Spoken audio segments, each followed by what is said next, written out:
علیہ وعلی آلہ وصحبہ وازواجہ وذریاتہ واہل بیتہ وشہداء محبتہ واولیاء طریقتہ وعلماء ملتہ اجمعین، اما بعد فاعوذ باللہ من الشیطان الرجیم، بسم اللہ الرحمن الرحیم۔ یا ایھا الذین آمنوا کتب علیکم الصیام کما کتب علی الذین من قبلکم لعلکم تتقون ایام معدودات فمن کان منکم مریضا او علی سفر فعدۃ من ایام اخر وعلى الذين يطيقونه فدية طعام مسكين فمن تطوع خيرا فهو خير له وأن تصوموا خير لكم إن كنتم تعلمون شهر رمضان الذي أنزل فيه القرآن هدى للناس وبينات من الهدى والفرقان فمن شهد منكم الشهر فليصمه ومن كان مريضا أو على سفر فعدة من أيام أخر يريد الله بكم اليسر ولا يريد بكم العسر ولتكملوا العدة ولتكبروا الله على ما هداكم ولعلكم تشكرون صدق اللہ العظیم وصدق رسولہ النبی الامین المختار الکریم ونحن علی ذلک من الشاہدین والشاکرین والحامدین والموقنین والذاکرین والحمد للہ رب العالمین۔ قال اللہ تعالی فی شان عظمت حبیبہ الکریم ان اللہ ملائکتہ یصلون علی النبی یا ایھا الذین آمنوا صلوا علیہ وسلموا تسلیما۔ اللہم صلی علی سیدنا مولانا محمد وعلی آل سیدنا مولانا محمد وبارک وسلم صلاۃ و سلام علیک یا رسول اللہ صلی اللہ تعالی علیہ وآلہ وسلم۔ عرش حق ہے مسند رفعت رسول اللہ کی، عرش حق ہے مسند رفعت رسول اللہ کی، دیکھنی ہے حشر میں عزت رسول اللہ کی۔ لا و رب العرش جس کو جو ملا ان سے ملا، بٹتی ہے کونین میں نعمت رسول اللہ کی۔ اور وہ جہنم میں گیا جو ان سے مستغنی ہوا، ہے خلیل اللہ کو حاجت رسول اللہ کی۔ اور سورج الٹے پاؤں پلٹے چاند اشارے سے ہو چاک، اندھے نجدی دیکھ لے قدرت رسول اللہ کی۔ تو سے اور جنت سے کیا مطلب، وہاں بھی دور ہو، ہم رسول اللہ کے جنت رسول اللہ کی، ہم رسول اللہ کے جنت رسول اللہ کی۔ عرش حق ہے مسند رفعت رسول اللہ کی، دیکھنی ہے حشر میں عزت رسول اللہ کی۔ فرش والے تیری شوکت کا علو کیا جانے، خسروا عرش پہ اڑتا ہے فریرہ تیرا۔ محبت میں جھوم کر درود پاک کا نذرانہ پیش فرما۔ اللہم صلی علی سیدنا مولانا محمد وعلی آل سیدنا مولانا محمد وبارک وسلم صلاۃ و سلام علیک یا رسول اللہ صلی اللہ تعالی علیہ وآلہ وسلم۔ گزشتہ سے پیوستہ بات کو آگے بڑھاتے ہوئے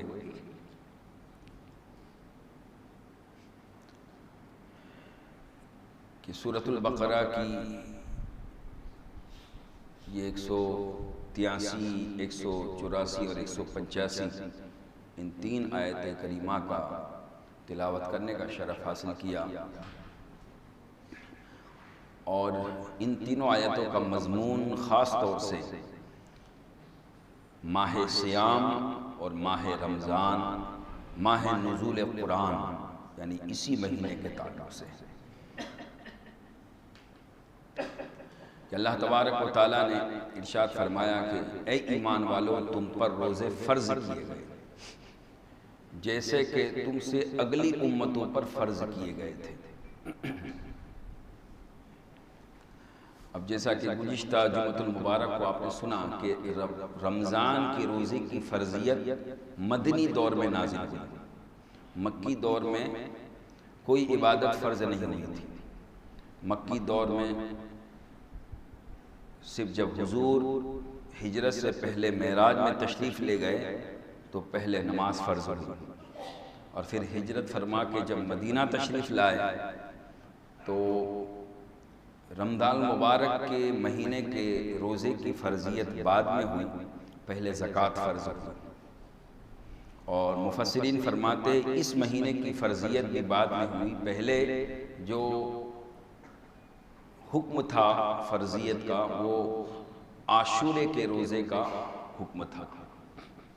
کہ 10ویں محرم کا جو عاشورے کا روزہ ہے وہ مسلمانوں پر رکھنا ضروری تھا۔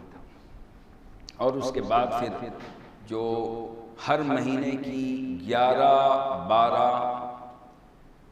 ہر مہینے کی 13، 14 اور 15 ان 3 تاریخوں کا روزہ یہ ضروری تھا، جس کو ایام بیض کے روزے کہتے ہیں۔ لیکن جب یہ آیت کریمہ نازل ہوئی کہ اے ایمان والو تم پر روزے فرض کیے گئے اور ایام معدودات گنتی کے دن، تو جب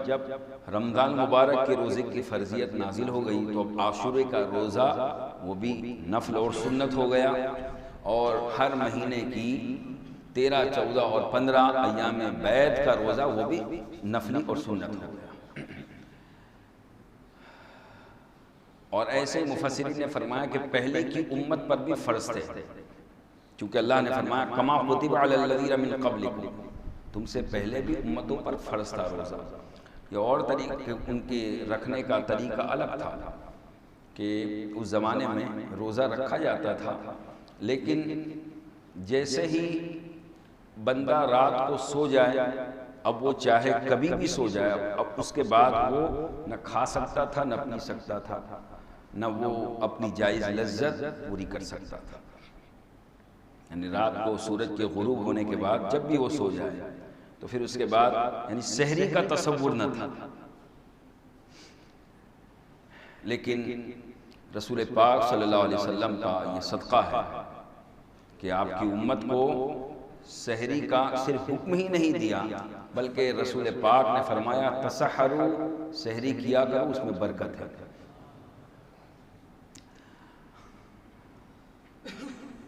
تو اللہ تبارک و تعالیٰ نے یہ آسانی کے لیے فرمایا کہ کہیں امت محمد یہ نہ سمجھے کہ ہم پر ہی روزے فرض ہے، نہیں، بلکہ ہر امت پر فرض کیے گئے۔ حضرت آدم علیہ السلام وہ ہر مہینے کی یہی 13، 14، 15 کو روزہ رکھتے تھے، ایام بیض کے روزے۔ حضرت نوح علیہ السلام نے روزے رکھے،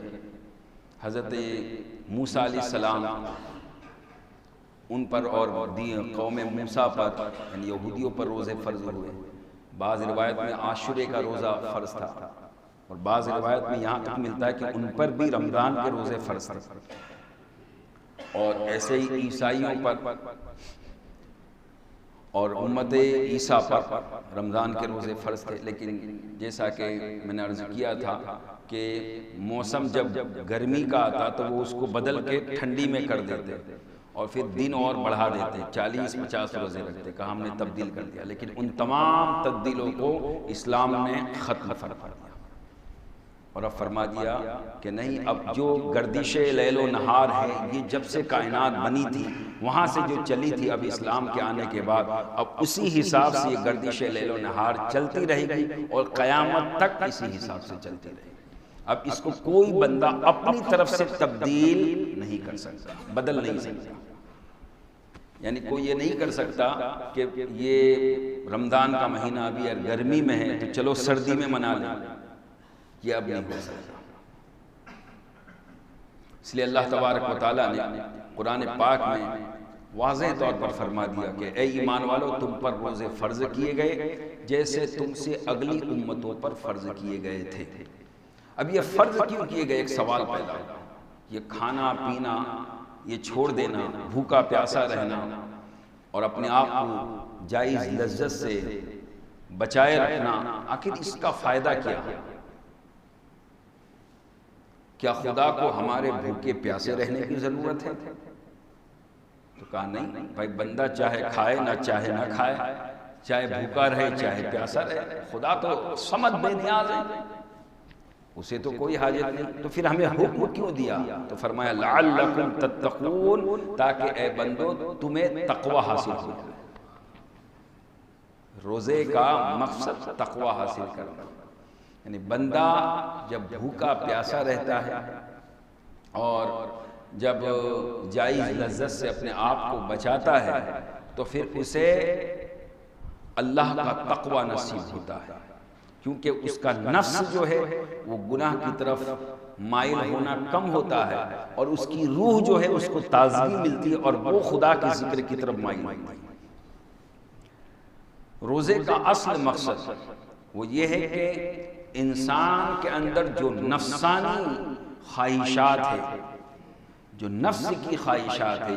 جو شیطان کا ساتھی ہے، نفس جو برائی کی طرف لے جانا ہے، اس کو توڑنا ہے، اس کو مارنا نہیں ہے، اس کو کنٹرول میں رکھنا ہے۔ کچھ لوگوں نے یہ بھی اعتراض کیا کہ مسلمانوں کے روزے بھئی رات بھر کھاتے رہو، دن بھر بھوکے پیاسے رہو، تو ہونا تو یہ چاہیے کہ رات کو بھی کھانا پینا بند ہو جائے، دن کو بھی نہ ہو، تو پھر روزہ سمجھ میں آتا ہے۔ تو یاد رکھیں، اسلام روزے کا جو مقصد بتاتا ہے وہ یہ ہے کہ لعلکم تتقون، تاکہ بندہ تقوی والا ہو جائے، بندہ مرے نہ، بندے کا نفس مرے نہ، بلکہ بندے کا جو نفس ہے وہ کنٹرول میں رہے اور بندہ اس پر سواری کر کے اپنی منزل مقصود تک پہنچے۔ یہ مقصد ہے اصل روزے کا، اور جس نے روزہ رکھنے سے یہ مقصد کو نہ پایا تو سمجھ لے پھر اس کا روزہ جو ہے اس نے اس مقصد کو حاصل نہ کیا۔ اسی لیے حضور نے فرمایا کہ روزہ رکھو، اور جب روزہ رکھو تو فحش باتوں سے اپنی زبانوں کو بچاؤ، بیکار باتوں سے اپنی زبان کو حفاظت کر، اور اگر کوئی تم سے لڑائی کرے تو حضور نے فرمایا اس سے کہہ دے کہ میں روزے سے، لڑائی جھگڑے سے بچو، چونکہ روزہ اصل میں صبر کا درس دینا ہے، قوت برداشت کو مضبوط کرنا ہے۔ اور پھر بندہ جب بھوکا پیاسا رہتا ہے تو اسے غریبوں کے بھوک اور پیاس کا احساس رہتا ہے، اور جب یہ پورا مہینہ وہ بھوک پیاس برداشت کرتا ہے تو 11 مہینے میں اگر کبھی ایسی نوبت آ جائے تو چونکہ پریکٹس رہتی ہے لہٰذا اسے صبر ملتا رہتا ہے۔ تو بہت سی حکمتیں ہیں جو علماء نے بیان کی، بہت بے شمار حکمتیں ہیں روزہ رکھنے کی۔ تو روزہ رکھا کرو، اسلام نے روزہ رکھنے کا حکم فرض قرار دیا، یعنی نہ روزہ چھوڑ بنو، نہ روزہ توڑ بنو، نہ روزے سے بھاگو، بلکہ اللہ نے جب مومن بنایا ہے، مسلمان بنایا، تو جیسے نماز فرض ہے 5 وقت، ویسے ہی ہر سال ماہ رمضان کے روزے مسلمان عاقل بالغ مرد عورت پر فرض ہے۔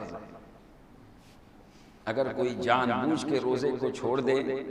تو وہ سخت گنہگار ہے، اور اسے قضا تو رکھنا لازم ہی ہے۔ یعنی روزہ اس کی قضا صرف توبہ کرنے سے نہیں ہوگی، نماز اس کی قضا صرف توبہ کرنے سے نہیں ہوگی کہ بندہ سوچے صرف توبہ کر لو نماز معاف ہو گئی، توبہ کر لو روزہ معاف ہو گیا، نہیں، اس کی توبہ یہ ہے، نماز کی توبہ یہ ہے کہ اللہ کی بارگاہ میں توبہ بھی کرے اور اپنی چھٹی ہوئی نمازوں کی قضا بھی ادا کرے۔ روزے کی توبہ یہ ہے کہ اللہ کی بارگاہ میں توبہ بھی کرے اور اپنے چھوٹے ہوئے رمضان المبارک کے روزوں کی قضا ادا کرے۔ اور یہ ذہن میں رکھے جیسے ابھی رمضان چل رہا ہے تو اب اگر کوئی پچھلے رمضان کی قضا ادا کرنا چاہے تو نہیں کر سکتا، ابھی اس پر اس رمضان کی ادا فرض ہے۔ اب وہ قضا کب ادا کرے گا؟ تو رمضان کا مہینہ جب گزر جائے اور 11 مہینے میں وہ کبھی بھی اپنے رمضان کے روزے کی قضا کر سکتا ہے۔ صرف 6 دن ایسے ہیں رمضان کے بعد کہ جس میں وہ روزہ نہیں رکھے گا، سال میں صرف 6 دن ہیں جس میں روزہ رکھنا حرام ہے۔ ایک تو رمضان مبارک کا مہینہ گزرنے کے بعد عید کا دن، عید الفطر کا دن، اور پھر دوسرا عید الاضحیٰ، بقرہ عید جسے ہم کہتے ہیں، بقرہ عید کا دن، اور بقرہ عید کے بعد کے 3 دن یعنی 11ویں 12ویں 13ویں ذی الحجہ، 3 وہ بقرہ عید، 4 اور رمضان کی عید 5۔ ان 5 دنوں کے اندر، سال میں ان 5 دنوں میں روزہ رکھنا حرام ہے، یعنی ان 5 دنوں میں نہ قضا کرے گا نہ ادا کرے گا۔ باقی اس کے علاوہ رمضان کے دنوں میں روزہ فرض ہے، اور ان 6 دنوں کو چھوڑ کر تمام دنوں میں روزہ آپ رکھے تو نفل ہے، ثواب ہے، کوئی گناہ نہیں، اور اس میں آپ قضا بھی رکھ سکتے ہیں اور اس میں نفلی روزے بھی رکھ سکتے ہیں۔ لیکن لیکن یہ ذہن میں رکھ کے حضور نے فرمایا کہ اگر کسی نے جان بوجھ کے رمضان کا روزہ چھوڑ دیا اور پھر اس کی قضا اس نے بعد میں ادا کی، رمضان کا مہینہ گزرنے کے بعد پھر اس کی قضا ادا کی، تو قضا تو ادا ہو جائے گی، لیکن وہ فضیلت، وہ اہمیت، وہ برکت اسے میسر نہیں آئے گی جو رمضان مبارک میں ملتی ہے۔ لہذا کوشش تو یہی کی جائے کہ رمضان کے جو روزے ہیں وہ رمضان ہی میں ادا کر دیے جائیں، لیل و طلعت سے کام نہ لے، اس لیے کہ رب نے فرمایا لعلکم تتقون، روزے کا مقصد تاکہ بندے کو تقوی حاصل ہو، بندہ متقی بنے، بندہ پرہیزگار بنے۔ یہاں سے تقوی سے یہ بھی سمجھ میں آیا کہ روزہ، شرعی روزہ تو یہی ہے کہ بندہ کھانے پینے سے اور جماع سے، جائز لذت سے اپنے آپ کو روکے رکھے، یہ ہے روزہ۔ اب روزہ ٹوٹتا کیسے ہے؟ تو اس کا ایک قاعدہ ہمیشہ یاد رکھیں، اس سے تمام مسائل حل ہو سکتے ہیں، کہ روزہ ٹوٹ جاتا اس طریقے سے کہ اگر کسی نے اپنے منہ کے ذریعہ یا اپنی ناک کے ذریعہ یا اپنی آنکھوں کے ذریعہ دوا یا کسی کھانے کی چیز کو اندر پہنچایا تو اس کا روزہ ٹوٹ گیا۔ اور بعض فقہاء نے یہ بھی فرمایا کہ جو بندہ جب پیشاب پاخانہ کرتا ہے تو پاخانہ کے مقام سے بھی اگر کسی نے پانی کو پہنچایا اور پیٹ کے اندر مقد تک چلا گیا تو اس کا روزہ چلا گیا۔ یعنی اصل چیز ہے منہ، ناک اور آنکھ، ان ذریعوں سے اگر کھانا یا کوئی دوا کو پہنچایا تو روزہ ٹوٹ گیا۔ اور اس کے علاوہ اگر بھول سے کھا پی لیا تو روزہ نہیں ٹوٹا۔ بندے کو یاد نہیں ہے کہ روزہ ہے اور اس نے کھا لیا پی لیا تو اس کا روزہ نہیں جاتا، بلکہ حضور نے فرمایا جس نے روزے کی حالت میں بھول کے کھا لیا اس اللہ نے اسے کھلایا پلایا۔ لیکن بھول کے یہ ذہن میں رکھے، جیسے ہی یاد آئے فوراً چھوڑ دے، جیسے یاد آئے حلق کے نیچے نہ اتارے، اگر یاد آنے کے بعد ایک چنے کے برابر بھی نیچے اتارا تو پھر روزہ ٹوٹ گیا، پھر وہ جان بوجھ کے کھانا ہوگا۔ بھول سے کھانا اور ہے اور جان بوجھ کے کھانا اور ہے۔ ایسے ہی روزہ ٹوٹتا ہے کہ بندہ اپنے اوپر غسل واجب کر لے، کسی بھی طریقے سے غسل واجب کر لے تو اس کا روزہ ٹوٹ جاتا ہے۔ اب ایک ہے غسل کا واجب ہونا اور ایک ہے غسل واجب کرنا۔ ہونا تو یہ ہے کہ بندہ حالت روزہ میں سو رہا ہے اور سونے کی حالت میں اسے غسل کی حاجت ہو گئی، سپن دوش ہو گیا تو اس سے روزہ نہیں جاتا۔ لیکن اگر اس نے یہ کام کسی بھی حیثیت سے اپنے اوپر لازم کیا، اپنے اوپر واجب کیا کسی بھی طریقے سے، تو پھر اب اس پر جب غسل واجب ہو جائے گا روزہ فاسد ہو جائے گا، روزہ چلا جائے گا۔ اس لیے کہ روزے کا مقصد یہ ہے کہ اپنے آپ کو کھانے پینے سے اور جائز لذت سے صبح سے لے کر غروب آفتاب تک اپنے آپ کو بچائے رکھنا، کیونکہ بندہ یہ جو کام کرتا ہے اس سے نفس جو ہے یہ لذت پاتا ہے، مضبوط ہوتا ہے، تقویت پاتا ہے۔ اور جب کھانے پینے سے اور جائز لذت سے اپنے آپ کو دور رکھتا ہے تو نفس مغلوب ہوتا ہے، نفس کمزور ہوتا ہے، اور روح جو ہے اس کو طاقت ملتی ہے، اس کو بالغی ملتی ہے، اور روح اللہ کے ذکر کی طرف مائل رہتی ہے، اور روح جو ہے اس کو وہ دن یاد آتے ہیں۔ اچھا، اس کی ایک حکمت بزرگان دین نے یہ بھی بیان فرمائی کہ روزہ اس لیے مہینے میں، سال میں ایک مہینہ فرض کیا بندوں پر کہ تاکہ بندہ جو ہے بندہ وہ مجسم ہے دو چیزوں سے، ایک ہے اس کا جسم اور ایک ہے اس کی روح، ایک ہے جسم اور ایک ہے روح، ان دو چیزوں سے بندہ مرکب ہے، بنا ہوا ہے۔ تو روح جو ہے یہ اس دنیا میں آنے سے پہلے عالم ارواح میں تھی اور وہاں کھانے پینے سے پاک تھی، وہاں کھانا پینا تھا ہی نہیں۔ کیوں؟ کہ جسم نہیں تھا، کھانے پینے کی ضرورت تو جسم کو ہے، روح کو نہیں ہے۔ روح کی غذا تو اللہ کا ذکر ہے، تو اسے وہاں اس کی غذا مل رہی تھی، اور جسم جو ہے وہ بھی الگ تھا، روح کے ساتھ ملا نہ تھا، تو جسم کو بھی اس کی غذا کی ضرورت نہ تھی۔ یعنی اس وجود سے پہلے اس عالم کے اندر جب روح تھی اور جسم ملا نہ تھا تو یہ کھانا پینا دنیا کا اسے لازم نہ تھا، اس کے لیے ضروری نہ تھا، اور اس کا وہ تقاضا کرنے والا نہ تھا۔ اس لیے وہ عالم ارواح کے اندر خدا کے قرب میں رہتی تھی، اور وہاں گناہ کا تصور نہ تھا، وہاں اللہ کی نافرمانی کا تصور نہ تھا کہ کبھی عالم ارواح میں کسی روح نے گناہ کیا ہی نہیں۔ کیوں؟ اس لیے کہ وہاں کھانا پینا نہ تھا، وہاں کھانا پینا نہ تھا۔ لیکن جب اس دنیا میں آیا بندہ، تو جب جسم اور روح کا ملاپ ہوا اور نفس جب دیا گیا، تو اب جو ہے اسے کھانے پینے کی بھی ضرورت پیش آئی۔ تو اب کھانا پینے کی ضرورت جب پیش آئی تو نفس جو ہے اس کو طاقت ملی اور روح مغلوب ہو گئی، اور وہ دنیا میں پڑھ کر اب وہ روح اور وہ انسان اللہ کی نافرمانی میں مشغول ہونے لگا۔ لہذا 12 مہینے میں 1 مہینہ یہ فرض کیا گیا کہ 1 مہینہ تم روزہ رکھو تاکہ تمہاری روح کو، تمہارے جسم کو اس پہلی زندگی کی یاد آئے، اور وہ عادت پڑ جائے جو عادت وہاں تھی کہ خدا کی نافرمانی سے اس عالم میں دور رہتی تھی۔ آج بھی بھوکے پیاسے رہ کر تم 1 مہینہ اللہ کی نافرمانی سے اپنے آپ کو دور رکھو۔ یہ ہے اصل مقصد روزے کا، کہ بندہ صرف کھانے پینے سے اور اپنے آپ کو جماع سے نہ بچائے، بلکہ یہ تو بچنا ہی ہے، ساتھ میں اپنی آنکھوں کو بھی گناہ سے بچائے، اپنے کانوں کو بھی گناہ سے بچائے، اپنے ہاتھوں کو بھی گناہ سے بچائے، اپنی زبان کو بھی گناہ سے بچائے، اپنے قدموں کو گناہ سے بچائے، اللہ و رسول کی نافرمانی سے بچائے۔ تو یہ ہے کامل روزہ، اور یہ ہے پھر وہ بندہ روزے کا مقصد پاتا ہے۔ اور پھر جو بندہ روزے کا مقصد پاتا ہے تو خدا کی بارگاہ سے اللہ تبارک و تعالی کی طرف سے اسے یہ صلہ ملتا ہے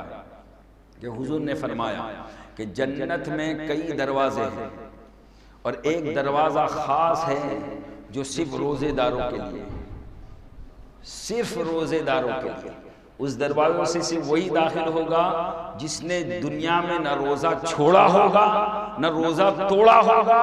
نہ روزے کو چھوڑا ہوگا، بلکہ روزہ رکھا ہوگا، صرف اسی کے لیے۔ تو لہٰذا بندہ مومن کو چاہیے کہ روزہ نہ چھوڑے نہ روزہ توڑے، کیونکہ روزہ بندہ کس کے لیے رکھے؟ اچھا، دوسری عبادت میں کرنا ہے۔ آپ نماز میں کیا ہے؟ نماز میں آپ کو کچھ کام کرنے ہیں، قیام کرنا ہے، رکوع کرنا ہے، سجدہ کرنا ہے، سورہ فاتحہ پڑھنی ہے، سورت پڑھنی ہے، تسبیح پڑھنی ہے، کرنا ہے، کچھ نہ کچھ کرنا ہے۔ زکوٰۃ، اس میں بھی کچھ نہ کچھ کرنا ہے، آپ کو مال دینا ہے، وہاں دینا ہے، مال ادا کرنا ہے، حج کے اندر بھی ارکان ادا کرنے ہیں۔ لیکن روزہ ایک ایسی عبادت ہے اس میں آپ کو کرنا کچھ نہیں ہے، بندے کو چھوڑنا ہے، کھانے پینے کو چھوڑنا ہے، گناہ کے کاموں کو چھوڑنا ہے، ترک کرنا ہے۔ اور یہ جو چھوڑنا ہے یعنی روزہ بذات خود، نماز اگر کوئی بندہ پڑھ رہا ہے ہمارے سامنے تو ہم کہہ سکتے ہیں یہ نماز پڑھ رہا ہے۔ اگر کوئی ہمارے سامنے زکوٰۃ دے رہا ہے، پیسے دے رہا ہے، ہم کہہ سکتے ہیں زکوٰۃ دے رہا ہے، صدقہ کر رہا ہے۔ اگر کوئی حج کے لیے جا رہا ہے ہم دیکھ کے کہہ سکتے ہیں کہ یار یہ حج کے لیے جا رہا ہے۔ لیکن روزہ ایک ایسی عبادت ہے ہمارے قریب میں بیٹھا ہوا، لیکن ہم اس کے روزے کو دیکھ نہیں سکتے، ہم یہ نہیں کہہ سکتے یقینی طور پر کہ اس کا روزہ ہے کہ نہیں ہے، اس لیے کہ روزے کا معاملہ چھوڑنا ہے، اور یہ پورا تعلق بندے اور خدا کے ساتھ، یہ بندے اور اللہ کے ساتھ ہے کہ بندہ سب کے سامنے چھوڑتا ہے یا تنہائی میں بھی چھوڑتا ہے۔ اور یاد رکھے، کھانا پینا چھوڑنا اور جائز لذتوں سے اپنے آپ کو بچانا یہ بندہ صرف خدا کی رضا کے لیے کرے تو یہ روزہ ہے کہ خدا نے 11 مہینے کہا کھاؤ پیو، ہم نے کھایا پیا۔ 1 مہینے کہا خبردار میری خوشی اسی میں ہے، میں تمہیں تقویٰ دینا چاہتا ہوں، میں تمہیں رحمت دینا چاہتا ہوں، میں تمہیں مغفرت دینا چاہتا ہوں، میں تمہیں جنت دینا چاہتا ہوں، میں تمہیں بخشش دینا چاہتا ہوں۔ لہٰذا میرے بندو 1 مہینہ میری رضا کی خاطر کھانا پینا چھوڑ۔ تو یہ ہے اصل روزے کا مقصد، اور یہ ہے روزہ۔ روزہ، اور پھر اس میں حکمتیں بہت ہیں کہ حضور نے فرمایا کہ جو روزہ رکھتا ہے تو اس کے جسم کی زکوٰۃ ادا ہوتی ہے، جسم کی زکوٰۃ ادا ہوتی ہے۔ جیسے مال کی زکوٰۃ جب بندہ ادا کرتا ہے تو مال ستھرا ہو جاتا ہے، ایسے ہی جب روزہ رکھتا ہے تو جسم کی زکوٰۃ ادا ہوتی ہے، جسم ستھرا ہوتا ہے، جسم اجلا ہوتا ہے، جسم نورانی ہوتا ہے، جسم پاکیزہ ہوتا ہے۔ ظاہری طور پر بھی پاکیزگی ملتی ہے، باطنی طور پر بھی پاکیزگی ملتی ہے۔ کہ آج کئی ڈاکٹر اس نتیجے پر پہنچے ہیں کہ بیماری سے بچنے کا سب سے بہترین علاج یہ ہے کہ بندہ زیادہ نہ کھائے بلکہ بھوکا رہے، سب سے بہترین علاج۔ اور پھر کہا بھائی کتنے گھنٹے تک بندہ نہ کھائے، تو کہا 12 سے 15 گھنٹے تک بندہ نہ کھائے۔ تو یہ اس کے بیماری کو روکنے کا بہترین علاج اور ذریعہ ہے۔ یہ آج کا سائنس کہہ رہا ہے، آج کہہ رہا ہے۔ اور میرے آقا نے 1400 سال پہلے فرما دیا تھا کہ سوموا تصحوا، اے لوگو روزہ رکھو صحت یاب رہو، تندرست رہو، تندرست صحت یاب رہو۔ اب بہت سے لوگ کہتے ہیں بھائی پھر روزہ رکھنے کے بعد بھی بندہ بیمار ہوتا ہے، تو یہ روزہ رکھنے سے بیمار نہیں ہوتا، بلکہ جب روزہ وہ کھولتا ہے اور اس کے بعد جو مرغن غذائیں، جو تلی ہوئی غذائیں جو بے احتیاطی سے کھا لیتا ہے، تو پھر اس کے بعد اس سے نقصان ہوتا ہے۔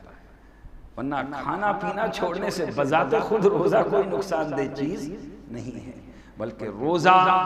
بندہ جب رکھتا ہے تو پھر اس کا جسم بھی توانا رہتا ہے، اس کی روح بھی توانا رہتی ہے، اور سب سے بڑی بات اس کے خیالات پاکیزہ رہتے ہیں، اللہ کی طرف اس کا دل مائل رہتا ہے، گناہ کی جو طاقت ہے وہ کمزور پڑتی ہے۔ آنکھوں کے ذریعہ جو گناہ کرتا تھا، کانوں کے ذریعہ، زبان کے ذریعہ، روزے کے علاوہ جو گناہ کرتا تھا، روزے کی حالت میں ان گناہوں میں کمزوری آتی ہے، بندہ کمزور پڑتا ہے، گناہ کی طرف مائل نہیں رہتا، اللہ کی طرف مائل رہتا ہے۔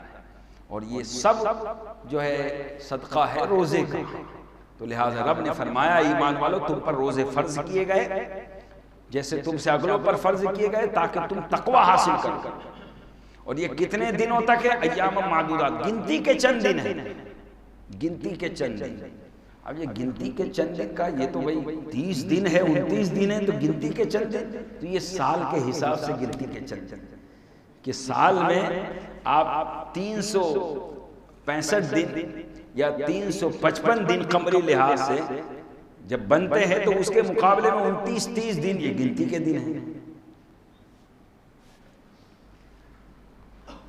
بھائی دن جو ہوتے ہیں، ایک تو ایک دن ہے، ایک ہفتہ ہے، اٹھواڑیہ، اور یا مہینہ ہے، ایک مہینہ، یا سال ہے۔ تو سال بہت زیادہ ہے، اور ہفتہ اور دن یہ بہت کم ہے، اور جو مہینہ ہے یہ درمیانی ہے۔ تو ایام معدودات اللہ تبارک و تعالیٰ نے مہینے کا روزہ فرض کیا، چونکہ یہ امت درمیانی ہے، حضور درمیانی ہے، تو اب نہ سال کے روزے فرض کیے نہ کم روزے فرض کیے، بلکہ درمیانی ایک مہینے کا روزہ فرض کیا، ایام معدودات، گنتی کے چند دن۔ لیکن قربان جائے پھر اللہ تبارک و تعالیٰ جو ارحم الراحمین ہے، وہ بندوں پر کیسے رحم و کرم فرماتا ہے، کتنا لحاظ رکھتا ہے آپ دیکھیے۔ فرماتا ہے فمن کان منکم مریضا، اے میرے بندو اگر تم بیمار ہو، اب دیکھیے کہ خدا نے پہلے تو حکم دیا روزہ رکھو تاکہ تقوی حاصل کرو، اب وہ رحمان و رحیم کو فرماتا ہے اے میرے بندو اگر تم میں کوئی بیمار ہو، فمن کان منکم مریضا، اگر کوئی بیمار ہو، او علی سفر، یا سفر پہ ہو، رمضان کا مہینہ آ گیا اور وہ سفر میں ہے، ٹریولنگ میں ہے، اب وہ روزہ نہیں رکھ سکتا، تو اللہ فرماتا ہے کوئی بات نہیں، فعدۃ من ایام اخر، تو اس روزے کی قضا تم بعد میں کر لینا۔ سبحان اللہ، آپ دیکھیے خدا کتنا مہربان ہے کہ فرماتا ہے کہ اگر سفر میں ہو یا بیمار ہو تو پھر روزہ تم بعد میں رکھ لینا، کوئی فعدۃ من ایام اخر۔ فمن تطوع خیرا فهو خیر اللہ، ایک تو یہ کہا کہ تم بعد میں رکھ لینا، ایام معدودات فمن کان منکم مریضا او علی سفر فعدۃ من ایام اخر، اور پھر فرمایا وعلی الذین یطیقونہ فدیۃ طعام مسکین، اور کوئی بندے ایسے بھی ہیں کہ جن کو روزے کے رکھنے کی طاقت نہیں ہے، بہت بوڑھے ہو گئے، بہت کمزور ہو گئے کہ وہ روزہ نہیں رکھ سکتے، وعلی الذین یطیقونہ، طاقت ختم ہو گئی، تو فرمایا کوئی بات نہیں، فدیۃ طعام مسکین، تو روزے کا بدلہ فدیہ ادا کر دینا، ایک مسکین کو کھانا کھلا دینا۔ سبحان اللہ۔ اب دیکھیں یہ آسانیاں خود اللہ عطا فرما رہا ہے، یہ نبی کا صدقہ ہے، حضور کا صدقہ ہے، ورنہ یہ آسانیاں پہلے کی امت کو نہ تھی، پہلے کی امت کو یہ آسانیاں نہ تھی۔ فرمایا کہ اگر اتنے کمزور ہو گئے کہ روزہ نہیں رکھ سکتے، بوڑھے بہت ہو گئے، تو ایک مسکین کو کھانا کھلا دو، ایک روزے کا فدیہ ہے، ایسے 30 روزے 29 روزے کا فدیہ ادا کر۔ اور جیسے اس سے پہلے جو وصیت کے اندر وصیت والی آیت ہے، تفسیر میں آپ نے سنی، تو اس میں گزرا کہ مرتے وقت وصیت کرنا واجب ہے، تو اس میں سے یہ وصیت بھی ہے کہ بندہ اگر مال چھوڑے اور زندگی میں اگر اس کے فرض روزے چھوٹ گئے ہیں تو وارثین کو یہ وصیت کرے کہ میرے مال میں سے میرے روزوں کا فدیہ ادا کرنا، میری نمازوں کا فدیہ ادا کرنا۔ لیکن آج اس وصیت کی طرف توجہ بالکل دی نہیں جاتی، ہاں دیگر ساری وصیتوں کی طرف توجہ، لیکن اپنے جو نیک اعمال جو اللہ کی طرف سے فرض ہے اس کو چھوڑے بھی، اور پھر جب اللہ نے مال بھی دیا ہے تو اس کو ادا کرنے کی کوشش بھی نہ کرے۔ تو آپ جو ہے بندے کو چاہیے کہ دیکھیے اللہ کتنی نرمی فرماتا ہے کہ اگر کوئی طاقت نہیں رکھتا، بہت بوڑھا ہو گیا، تو پھر وہ ایک مسکین کو کھانا کھلائے۔ لیکن پھر رب نے فرمایا کہ اگرچہ مریض ہو، اگرچہ مسافر ہو، اگرچہ تمہارے پاس طاقت کم ہے، لیکن فمن تطوع خیرا فہو خیر لہ، لیکن اگر تم خوشی سے نیکی کو زیادہ کرو تو یہ تمہارے لیے اچھا ہے۔ سبحان اللہ، نیکی کو کم مت کرو، اللہ فرماتا ہے فمن تطوع خیرا فہو خیر لہ، نیکی کو زیادہ کرو، یعنی اگر نہیں رکھ سکتے پھر بھی رکھو، اور فدیہ بھی ادا کرو، فدیہ بھی زیادہ دو۔ فدیہ ایک مسکین کو کھانا کھلانا ہے، اللہ نے دیا ہے تو 2 مسکین کو کھلاؤ، یہ ہے فہو خیر لہ۔ اللہ نے تمہیں دیا ہے کہ تم 10 روپے اس کے نام پر خرچ کر سکتے ہو، فمن تطوع خیرا فہو خیر لہ، تم اس کے نام پر 100 خرچ کرو، یہ بہتر ہے۔ نیکی میں پیچھے نہ ہٹو، مسجد میں آپ کو خرچ کرنے کے لیے کہا جائے تو خوب خرچ کرو، اس لیے کہ مسجد اللہ کا گھر ہے، اور یہاں جو بھی ضرورت میں خرچ ہوگا، چاہے لائٹ بل کے اندر یا کسی ضرورت کے تحت، تو یہ اللہ ہی کی راہ میں خرچ کرنا ہوا، اللہ کے رستے میں خرچ کرنا ہوا، اور اللہ کے رستے میں جو بندہ خرچ کرتا ہے، خدا کا وعدہ ہے اس کا وہ پیسہ کبھی ضائع نہیں جاتا، بلکہ اس کا بدلہ، اس کا اجر اللہ دنیا میں بھی عطا فرماتا ہے اور آخرت میں بھی عطا فرمائے گا۔ تو نیکی میں کمی نہ کرو، فمن تطوع خیرا فہو خیر لہ وان تصوموا خیر لکم، اس لیے فرمایا وان تصوموا خیر لکم کہ اگرچہ مریض ہے، مسافر ہے، طاقت نہیں ہے، وان تصوموا خیر لکم، لیکن پھر بھی اگر روزہ رکھ لے فہو خیر لکم، یہ اس کے لیے بہتر ہے۔ ان کنتم تعلمون، اگر تم جانتے کہ روزے میں کیا کیا حکمت ہے، روزے میں کیا کیا نور ہے، روزے میں کیا کیا برکتیں ہیں، اگر تم سمجھتے تو پھر روزہ نہیں چھوڑتے بلکہ روزہ رکھنے کی کوشش۔ ان کنتم تعلمون شہر رمضان الذی انزل فیہ القرآن، اور یہ جو ایام معدود گنتی کے چند دن کے روزے جو فرض کیے گئے، یہ کون سا مہینہ ہے؟ اب اس کی وضاحت اللہ فرماتا ہے، شہر رمضان الذی انزل فیہ القرآن، یہ رمضان کا مہینہ ہے جس میں قرآن اللہ نے اتارا۔ شہر رمضان الذی انزل فیہ القرآن، یہ رمضان کا مہینہ، اور قربان جا یہ رمضان، یہ اصل میں ضاد ہے، چونکہ عربی ہے اور عربی کے اندر ضاد ہے، دوسرے کوئی زبان میں ضاد نہیں ہے، اور اردو کے اندر ضاد کو ضاد پڑھ دیا جاتا ہے، لیکن قرآن میں جو ضاد ہے اس کو ضاد ہی پڑھنا پڑے گا ورنہ معنی بدل جائے گا۔ جیسے غیر المغضوب علیہم ولا الضالین، اگر کوئی وہاں ولا الضالین پڑھے تو معنی فاسد ہو جائے گا، اس کی نماز نہیں ہوگی۔ ولا الضالین ضاد ہی پڑھا جائے گا۔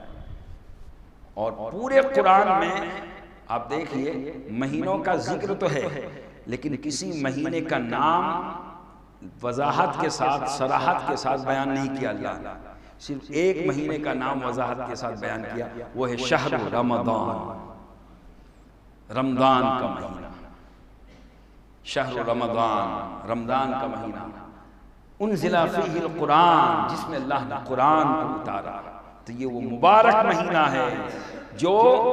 قرآن کے نزول کا مہینہ ہے، یہ ماہ نزول قرآن ہے، یہ ماہ سیام ہے، یہ ماہ برکت ہے، یہ ماہ رحمت ہے، یہ ماہ مغفرت ہے، یہ ماہ نجات من النیران ہے۔ یہ وہ مقدس مہینہ ہے کہ رسول پاک نے فرمایا جس نے رمضان کا مہینہ پایا اور اپنے آپ کو بخشوا نہ لیا اللہ کی بارگاہ سے، وہ سب سے بڑا نصیب ہے کہ خدا کی رحمتیں برس رہی ہے۔ پہلے کے 10 عشرے میرے آقا نے فرمایا رحمت کے ہیں جو ابھی چل رہے ہیں، 10ویں روزے تک رحمت الہی ہما وقت برستی رہتی بندوں پر۔ لیکن اگر بندہ خود رحمت سے دور بھاگے تو اس میں رحمت کا کوئی قصور نہیں، اس میں بندے کا قصور ہے۔ بھئی یہاں اگر بارش برس رہی ہو، باہر بارش برس رہی ہو، اور کوئی بندہ بارش میں جا کے اپنے آپ کو اس سے مستفیض نہ کرے اور اپنے آپ کو ایک بند کمرے میں چھپا کے بیٹھ جائے، بتاؤ قصور کس کا ہے؟ بارش کا ہے کہ بندے کا ہے؟ یقینی بات ہے بندے کا ہے۔ بارش تو برس رہی ہے، اب جو اس میں جا رہا ہے وہ مستفیض ہو رہا ہے، اور جو اپنے آپ کو اس سے دور رکھے گا وہ قصوروار ہے، اسے رحمت کہاں سے ملے گی؟ تو بلا تشبیہ و بلا مثال اس پورے مہینے کے اندر حضور نے فرمایا رمضان مبارک کے پہلے 10 دن ایسے ہیں کہ ہما وقت، ہر وقت، چاہے صبح ہو، چاہے شام ہو، چاہے فجر ہو، چاہے ظہر ہو، چاہے عصر ہو، چاہے مغرب ہو، چاہے عشاء ہو، چاہے رات ہو، چاہے دن ہو، ہر وقت ہما وقت خدا کی رحمتیں برستی رہتی ہیں۔ اب جو بندہ ان رحمتوں سے دور بھاگے اور اپنے آپ کو غافل رکھے اللہ سے اور دنیا ہی میں مست رہے، روزے نہ رکھے، نمازیں نہ پڑھے، اللہ کو یاد ہی نہ کرے، جیسے 11 مہینے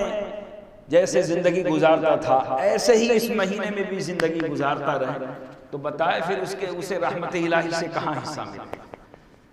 لہٰذا عقل مندی یہ ہے کہ یہ جو اللہ نے ماہ دیا ہے اس مہینے کی قدر کرے اور اس مہینے میں روزہ رکھے۔ انشاءاللہ جو آگے کے احکامات ہیں شہر رمضان الذی انزل فیہ القرآن، اس کے آگے کے احکامات انشاءاللہ وہ آئندہ جمعہ بیان ہوتے رہیں گے، چونکہ یہ پورا رکوع ابھی روزے ہی کے تعلق سے چونکہ وقت کا بھی لحاظ رکھنا ہے۔ اور اب جو ہے خصوصی آپ یہ اعلان سماعت فرما لیں کہ جیسے کہ آپ سب جانتے ہیں کہ ہماری اس مسجد میں ہر سال آپ سے یہ اعلان کیا جاتا ہے کہ اللہ کی راہ میں آپ زیادہ سے زیادہ راہ اللہ امداد کریں تاکہ ہمارے مسجد گلشن رضا کے جو اخراجات ہیں وہ اخراجات بڑھتے ہی جا رہے ہیں، جیسے مہنگائی ہر چیز کی بڑھ رہی ہے ایسے اخراجات بھی بڑھ رہے ہیں، تو لہٰذا آپ اس کا خاص خیال رکھیں اور زیادہ سے زیادہ آپ راہ اللہ اپنی مسجد میں راہ اللہ دے کر ثواب دارین حاصل کریں، اور جو ہے اس میں مسجد کے اخراجات کے لیے مسجد کے راہ اللہ امداد میں اور جو تراویح ہو رہی ہے اس کے ہدیے کے طور پر، اور ایک کام اور جو بتایا گیا کہ انشاءاللہ اب جو ہے قریب کیونکہ کافی سال ہو گئے کلر کام مسجد کا باہر سے نہیں ہوا ہے، لہٰذا وہ ارادہ ہے کہ انشاءاللہ مسجد کو جو ہے کلر کام کے ذریعہ اس کو آگے بڑھانا ہے۔ تو آپ سے گزارش ہے کہ آپ اس کار خیر میں زیادہ سے زیادہ حصہ لیں اور خوب بڑھ چڑھ کر اس ماہ مبارک میں آپ جو ہے مسجد میں دیں، کیونکہ یہ تو ظاہر ہے آپ سے بارہا آپ نے سنا ہے کہ اس مہینے میں اگر آپ ایک دو گے تو اللہ 70 دے گا، ایک نیکی کا ثواب 70 گنا ہے، تو 70 بڑھ ہی کے ملنے والا ہے، اور پھر جیسے نیت ہو 70 ہی پر محدود نہیں ہے بلکہ رب نے وَاللَّهُ يُضَاعِفُ لِمَن يَشَاءُ، اللہ جتنا چاہے بڑھا سکتا ہے، تو یہ بندے کی جو ہے نیت پہ منحصر ہے۔ تو آپ سے گزارش ہے کہ اپنی نیت کو خالص کرتے ہوئے جیسے ہر سال آپ امداد کرتے ہیں اس مسجد میں، اس سال بڑھ چڑھ کے آپ سے گزارش ہے زیادہ سے زیادہ امداد کریں تاکہ اس کا جو ثمرہ ہے اللہ تبارک و تعالی ہمیں دنیا میں بھی عطا فرمائے اور مرنے کے بعد ہمیں قبر میں بھی اس کا صلہ عطا ہو، اور حشر کے میدان میں حضور پاک صلی اللہ علیہ وسلم کی شفاعت ہم سب کو عطا ہو، آمین۔ وآخر دعوانا ان الحمد للہ رب العالمین۔ السلام علیکم ورحمۃ اللہ۔